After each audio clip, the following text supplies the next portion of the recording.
The Quiet Undoing of Us, a journey through silence, loss, and the gentle rebuilding of a life that no longer waits to be loved back. I first noticed something had shifted when he stopped turning toward me in his sleep.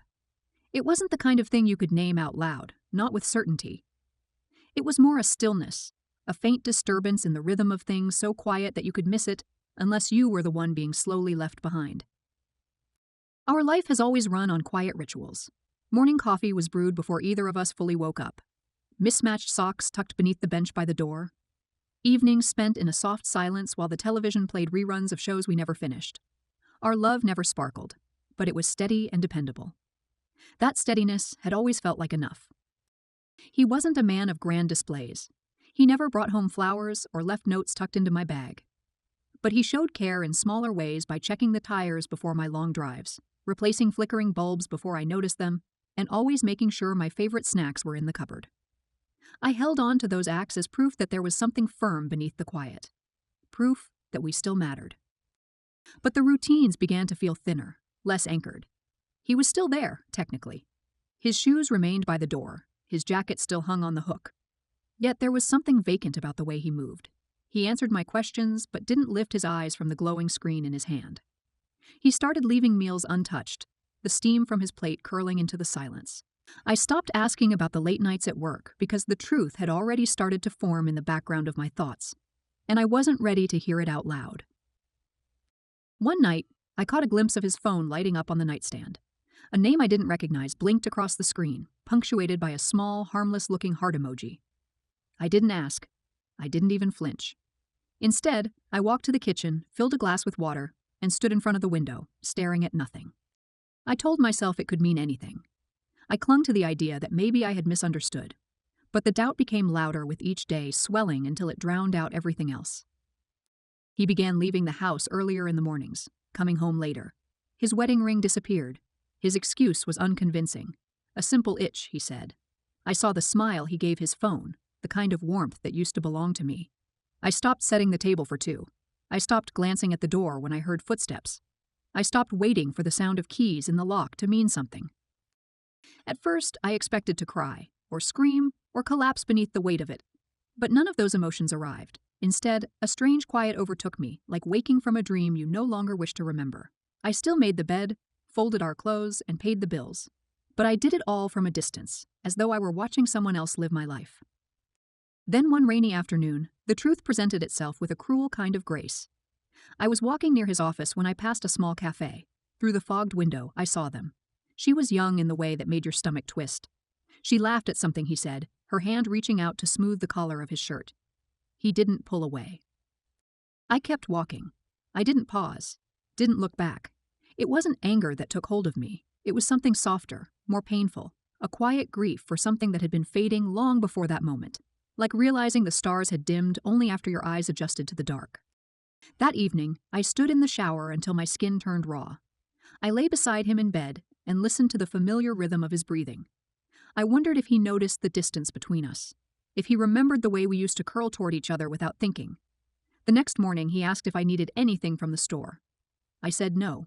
He left, and the door closed behind him with the finality of a quiet goodbye. The days that followed were a blur of muted realization. I didn't ask where he was going or who he was with. I didn't demand explanations. Instead, I observed. I noticed the way he no longer asked if I got home safely, how he stopped pausing the show when I left the room. The absence of accidental touches, of lingering glances. These small absences became louder than any words. One morning, on a whim, I stepped into a flower shop down the street. It smelled like earth and petals and time. He used to bring home flowers with simple carnations, usually pink or white. I didn't buy anything. I just stood there, surrounded by blooms I no longer expected to receive. Beside me, a woman was picking out lilies. Her voice was bright and carefree. When I turned slightly, I saw her face. It was her, the girl from the cafe. She didn't recognize me. She stood there talking about dinner plans and weekend trips. It occurred to me then that she might not know he was married. Or maybe she did and chose to look past it. Either way, it didn't matter. The part of me that might have wanted to scream had already gone silent. That night, I made his favorite meal. I ironed his shirt, folded it neatly, and placed it on his side of the bed. I didn't do it out of love. I did it because I needed to say goodbye to something I couldn't quite name. I stared at the ceiling, memorizing the sound of the ceiling fan's slow, deliberate clicking. I told myself I wouldn't do this forever. 2 weeks later, I kept that promise. 2 weeks later, I packed a suitcase. Not a large one, just enough to carry what I could bear to take. A few changes of clothes, a toothbrush, and a worn notebook that had followed me through many chapters. I didn't write a note. There was nothing left to explain. The act of leaving was enough explanation. I left the apartment key on the kitchen table, next to the empty coffee mug he always forgot to put in the sink. It felt strange, walking out without a scene, without a confrontation. But that wasn't how we'd unraveled, and I didn't see the point in ending with a performance. Quiet was how we'd lived. Quiet was how it would end. I took a train to a coastal city a few hours away. I didn't choose it for any particular reason, only that it was somewhere else, somewhere unconnected to our life. It was a small, tired place with salt in the air and peeling paint on old buildings. But it was quiet, and no one looked at me like they knew who I used to be. I found a guest house run by a kind woman who didn't ask questions. The walls were thin, and the heating was inconsistent. I had to wear extra socks at night and leave the water running a little longer in the mornings.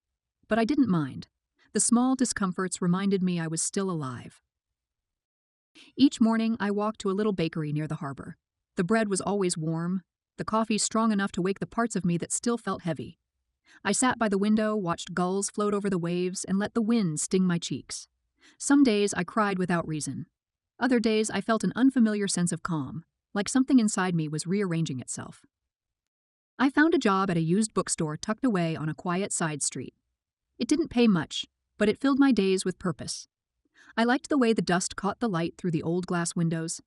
I liked the weight of forgotten stories in my hands.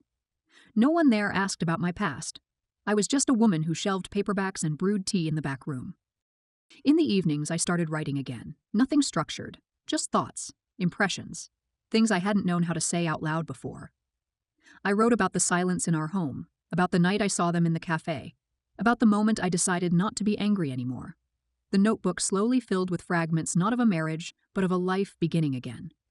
At night, I walked along the shoreline. The sea, always shifting, reminded me that even the most constant things could change shape. I let the cold wind press against my face. I let the waves echo the parts of me I hadn't yet learned to release.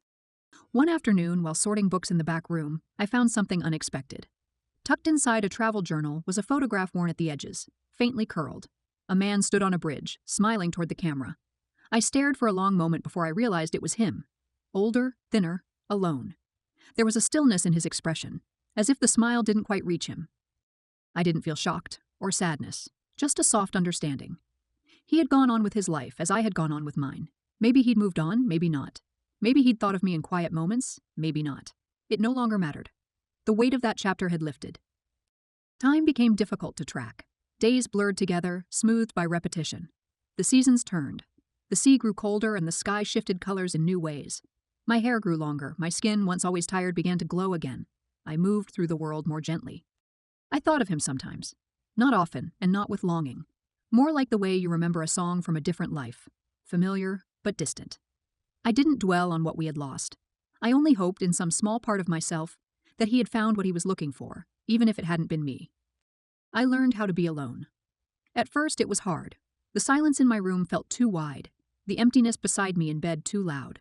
But I kept showing up for myself in small ways. I made my own tea just the way I liked it. I bought carnations from the market every other week, simple, familiar. I took long walks with no destination and let my thoughts wander like leaves in the wind. One morning, I woke up to the sound of birds outside my window. It was raining gently. I opened the window anyway, letting the cold air touch my skin. It smelled like wet earth and beginnings. I stood there, breathing it in. I no longer waited for things to go back to the way they were. I no longer clung to the ache of what had been. There was no need to return to a place that no longer existed. Instead, I kept building something new, something smaller, something softer, but something of mine.